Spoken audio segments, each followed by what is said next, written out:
poucos países africanos que, a nível diplomático, posicionou-se ou reagiu em relação a esta invasão russa sobre a Ucrânia. José Gama, boa noite. A guerra na Ucrânia a partir da África do Sul.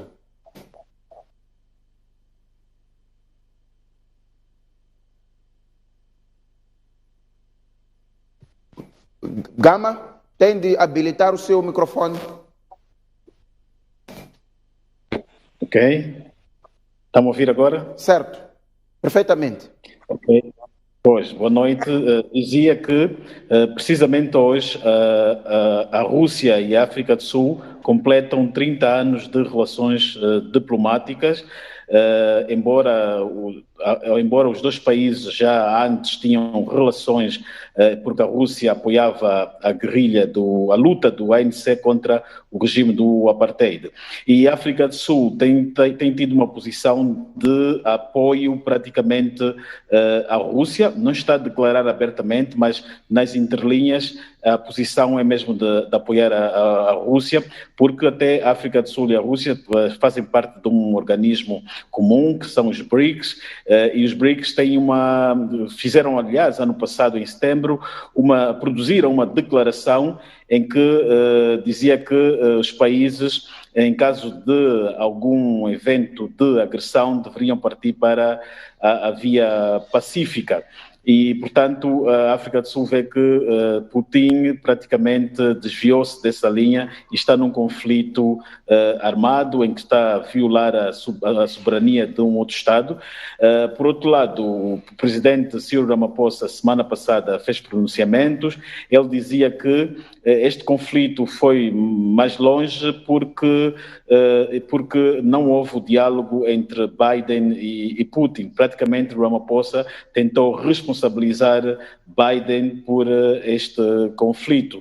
E a nível da África do Sul, o ANC também produziu uma declaração de solidariedade, uma declaração em que apela o diálogo entre as partes. O presidente Ramaphosa também produziu uma, e o Ministério dos Negócios Estrangeiros é que produziu uma declaração de desalinhamento, pedindo que as tropas russas deveriam se retirar da Ucrânia. Praticamente parece que aqui o presidente não deu conta antes das declarações que o Ministério dos Negócios Estrangeiros fizeram.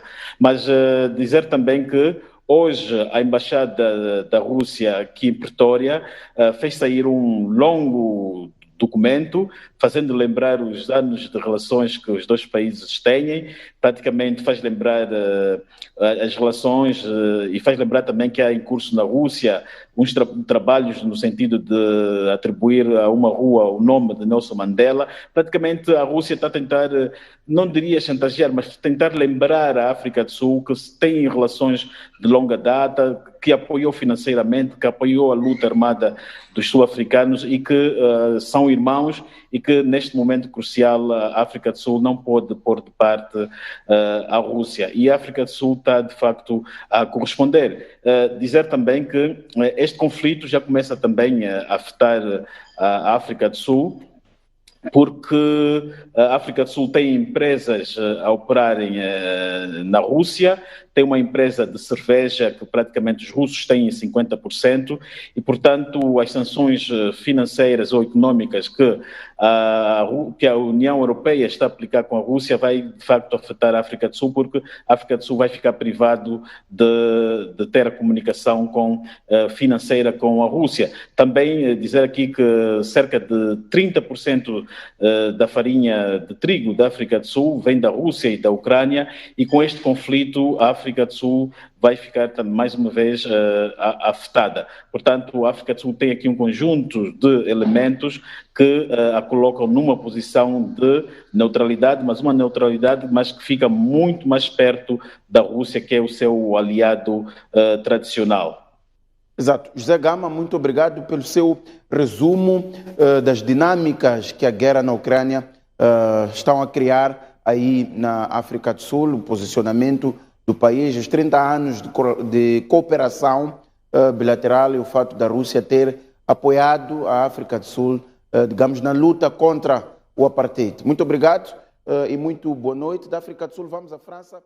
Agora a gente vai mostrar imagens de câmeras de segurança que mostram o momento em que um prédio residencial é atingido. Olha só.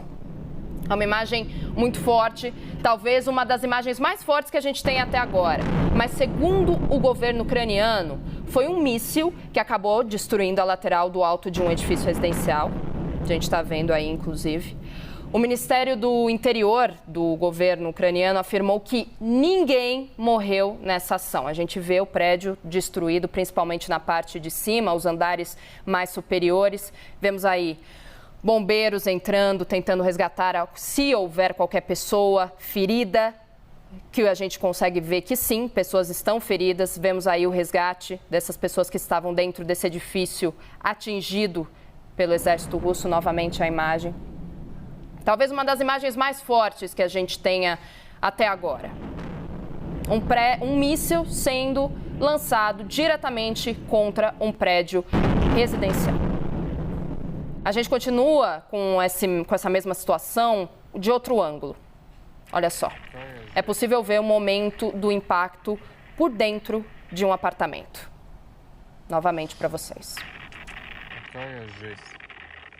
Em uma cidade ao sul do país, um morador gravou a explosão de um posto de gasolina.